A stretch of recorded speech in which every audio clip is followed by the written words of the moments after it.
I did have the pleasure of watching a game in a pub, but of course all in the spirit of hard working, as you would expect. We were at the King's Arm pub, which is on the opposite side of the river to where we are at the moment. It overlooks the stadium.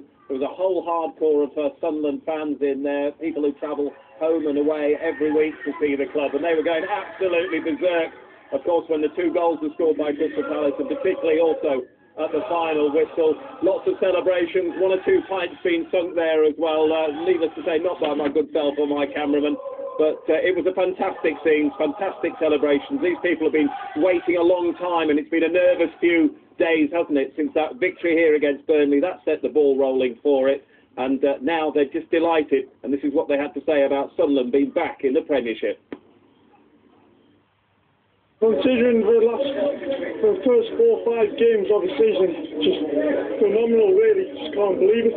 Absolutely tremendous. I think they've done a great job. And I'm just pleased it's worked out for Big Niall, because he did put his money and his heart and his soul into it, and it has worked out for him. Oh, excellent. Best thing that could have ever happened to Sunderland now, Quinn.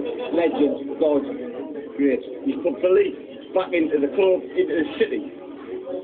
And just walking around the town now, you can see people believing in Sunday FC again.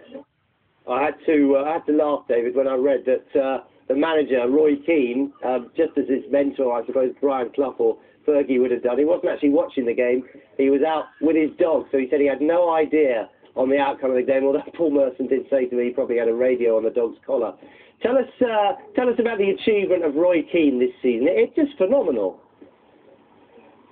Well, it is a remarkable story, isn't it? Of course, Niall arrived here, of course, that was the catalyst for it all as chairman, and there was, of course, the big question about who would become the manager. Lots of names bandied about, including, of course, Sam Allardyce, who left Bolton today. But clearly, in Niall's mind, there was only one man, and that was Roy Keane. And after some very tense weeks of negotiation, of course, while Niall had to manage the side himself, things didn't go well. He persuaded Roy to come here to the football club, and from that day onwards things changed. Of course, Niall's last game in charge was of course when they beat West Bromwich Albion here, but Roy was in the stand that day, and the Keane factor took place that day. They beat West Bromwich Albion, and from that moment onwards they've never really looked back. Beaten only once in the league since the turn of the year. Of course, that was down at Colchester the other weekend. A phenomenal run of success.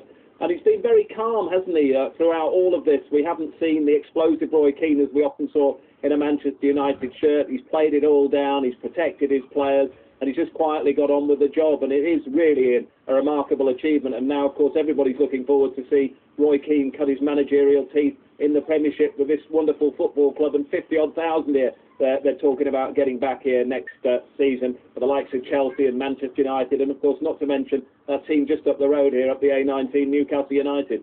Thanks, David. Work done. Back to the pub with the cameraman. So Sunderland up, Birmingham also up, thanks to Derby's defeat.